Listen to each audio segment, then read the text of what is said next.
I used to give an assignment that haunts me to this day. I have been retired for almost a year. I was a high school English teacher for 32 years, and I think about this assignment almost daily.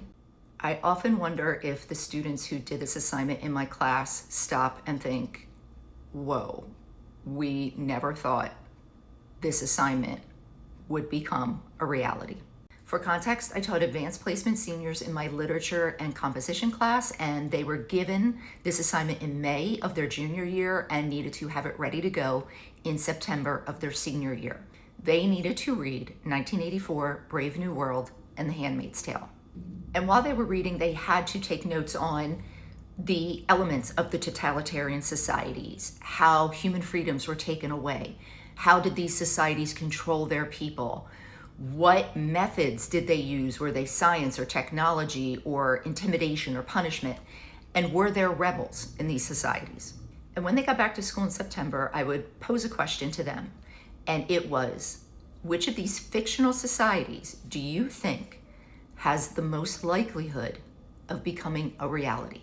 And I remember, especially when I first started this, 2010, they would scoff and say things like, oh, well, we don't have to worry about any of that.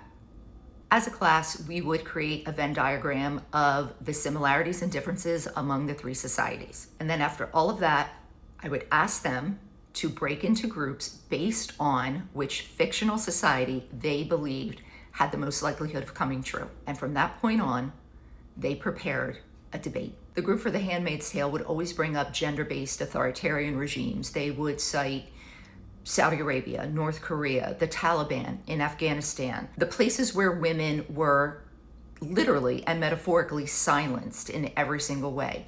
They didn't start to talk about reproductive health care, especially early on, but they definitely did later. The 1984 group would always bring up North Korea, Stalinist Russia, China. They would talk about how the surveillance of the people in those countries and the censorship of the people in those countries really limited freedom and kept them in fear. But around 2013, 2014, my kids started to bring in the fact that they were signing up for lots of platforms at that time and giving their information willingly. And where was that information going? And I even used to show a video called Ordering Pizza in 2005, and it was about digital surveillance and how much the government would know about us and how much corporations would know about us with all of our information going online. And then the Brave New World group would get up and they would talk about how there is a disconnect that was happening among people. They saw it even in 2015, 2016, 2017. They talked about consumerism and over-medication and the fact that people were breaking away from each other and how the government would be able to control the social classes that they were in. I used to show a fake website called GenoChoice where I pretended as if I had swabbed my cheek and sent in my DNA and was able to make a designer baby. And these kids were outraged. That should never happen, that can never happen, can that happen? Well, they're cloning sheep. The discussions and the debates went on for days. From about 2010 to 2015, there was always a sigh of relief at the end of the debate and, their comfort in knowing that this would not happen in the United States. I really started to see a shift in 2015 because not only were they becoming more immersed in technology and losing themselves in technology and not having as many human connections, they were also recognizing the fact that their information was unchecked online.